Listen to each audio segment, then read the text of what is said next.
दर्शक बंधु आमर विवाह पाई आमे दिन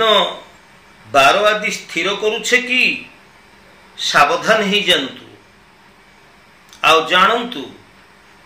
विवाह योग्य पुत्र कन्यांकर जदि आपण विवाह करने को जाउछंती ताहले ए विवाह पाई शुभ मुहूर्त को आपण बुझंतु। मु कहीं कथा कहूँ दर्शक बंधु जे आमे जेतेबेले विवाह योग्य पुत्र कन्यांकर विवाह स्थिर करने को जाउछे सेतेबेले आमे अनेक तर्जमा करूचे जे प्रस्तावटी आसुची आमर मन कर जो झीटी अच्छी गोटे पुअर प्रस्तावटी आसुची ताले एपरि क्षेत्र रे आमे ज्योतिषींकर परामर्श नौचे ज्योतिषी मानकु पचारुचे जे ये जे जन्म कुंडली दुईटी आसीची राशि नक्षत्र आसीची यहाकु भल भाव रे आपण मेलक करंतु देखंतु एमानकर वैवाहिक जीवन सुखप्रद हबो कि नहीं एमानकर वैवाहिक जीवन भलरे बीतबो कि नहीं एमती अनेक कथा आमे बुझी थाउ एते किछि तर्जमा करि थाउ एवं शुभ बार दिन लग्न आदि स्थिर करबा परे आमे विवाह करि थाउ हमर विवाह योग्य पुत्र कन्यांकर कथा तो एया ना दर्शक बंधु नारद संहिता रे स्पष्ट भाव रे उल्लेख अछि प्रमाण अछि जे तिथि बार नक्षत्र एवं विवाह परिवार जो निर्दिष्ट समय यह को जानिबा निहाती आवश्यक। तेबे आमे जतबेले ठीक अछि आपणकर पुओ झियंकर जातक भल सुझुची भल मेलक होउची वैवाहिक जीवन तांकर भल रहिची ज्योतिष तो आपन को कथा कहले आपन को पई दिन बार स्थिर कर देले आपन आपणकर विवाहर मुहूर्त मध्य निर्णय करथिले किंतु समस्या टी एठी हुए दर्शक बंधु आपण ठीक अछंती आपण को ज्योतिषी ठीक अछंती किंतु समस्या टी एठी हुए जेतेबेले गोटे प्रोसेशन ने जे हमर जे हिंदू धर्म जो पारंपरिक जो रहिची हमर प्रथा बा परंपरा अनुसार आम जेतेबेले जाउचे अनेक गुड़े बरजात्री को सांगे धरी सांग साथी मान धरी सांगे आत्मीय स्वजन को धरी विवाह उत्सव बड़ी गोटे शुभ मांगलिक कर्म जो आम जाऊे से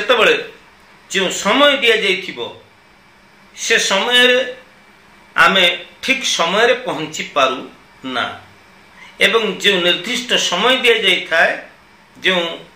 समय स्थिरीकृत मुहूर्त को स्थिर करा जाई थाए से समय रे आमर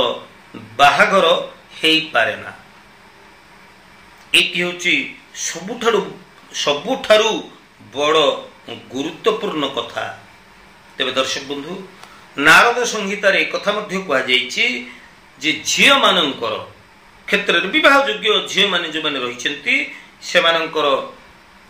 18 वर्ष रे 20 वर्ष रे 22 वर्ष रे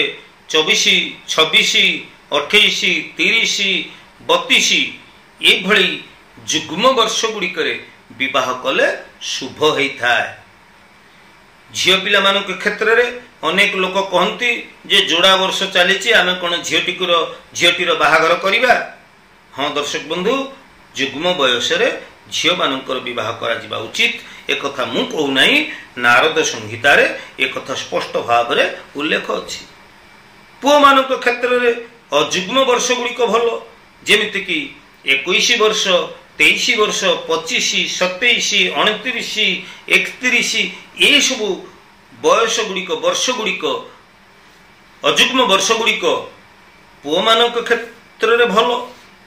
तेबे मास कथा जदि आम देखा दर्शक बंधु माघ मास फाल्गुन मास बैशाख एवं ज्येष्ठ मास ये मास गुड़िक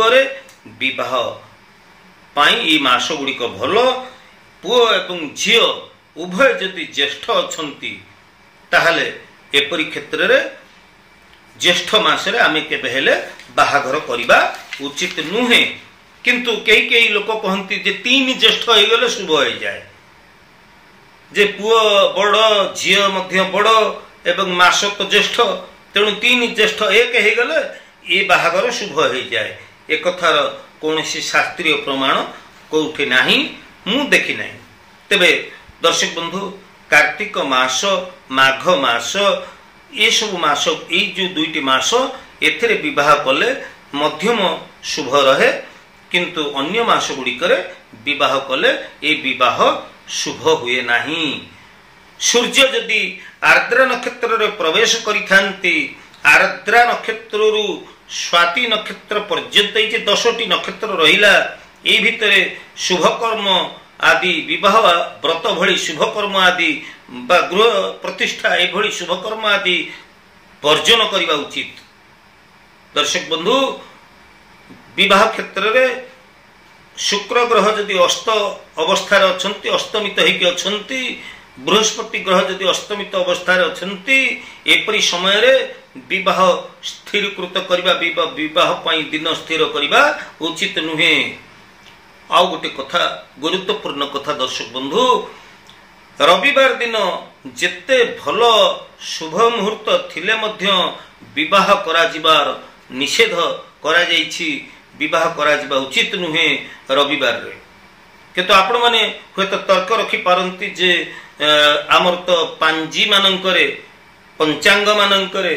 रविवार दिन बाहागर तिथि रही आम से दिन कहीं बाहागर करिबा नहीं बाहागर दिन गुड़िक तो लेखा जाइछि रविवार रे किंतु नारद पुराण रे नारद संहिता रे एक कथा कहा जाउछि जे रविवार रे विवाह करा जाए नाही। तबे व्याघात वैधृति निष्कुंभ वज्र परिघ अतिगंड व्यतिपात शूल आदि जोगरे विवाह करा जिबा बा विवाह मुहूर्त को स्थिर करा जिबा आदौ उचित नुहे। तेबे दर्शक बंधु विवाह गोधूली लग्न जदि विवाह करा जाए यह अत्यंत शुभ होता है बोली नारद संहिता हमको कही था। तेबे ये बाहागर जो दिन बार बा शुभ मुहूर्त को आम चयन करुचे बा बाछुचे ए क्षेत्र रे आमको सतर्कतार सहित यह स्थिर करिया को पड़िबो एवं निर्दिष्ट समय रे आमर बाहागर मध्य हवा दरकार। तेणु आमे एते सबु जातक मिले एते सबु कथा परखी बाहागर खूब आडंबर रे करी जदि शुभ मुहूर्त को आमे एड़े जाई जदि बाहागर करूचे ताहले एपरी क्षेत्र रे वैवाहिक जीवन रे नानादि प्रकार क्लेश उत्पन्न ही थाए। परे आमे पश्चाताप करू जे आमे तो राशि मिलैथिलु जातक मिलैथिलु आमर राजजटक पड़ीथिला एबे पति पत्नी मध्य रे विभिन्न प्रकार समस्या उत्पन्न होउची ताले एपरी काहे कि होउची केबे ध्यान दैछन दर्शक बंधु विवाह रो समय को बा मुहूर्त को केबे आपण विचार कर देखिचंती कि बरजात्री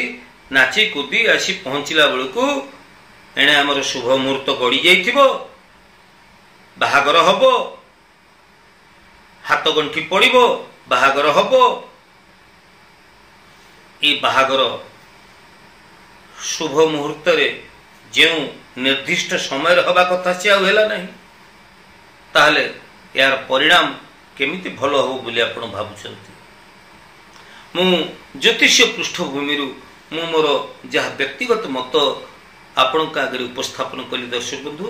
तेबे आज रे उपस्थापन केमिति लागिला निश्चित भाव आपणकर सुचिंतित मतामत मत प्रदान करिवे। ज्योतिष वास्तु एवं धर्म विषय को विभिन्न प्रकार उपादेय तथ्य देखिबा पई आपण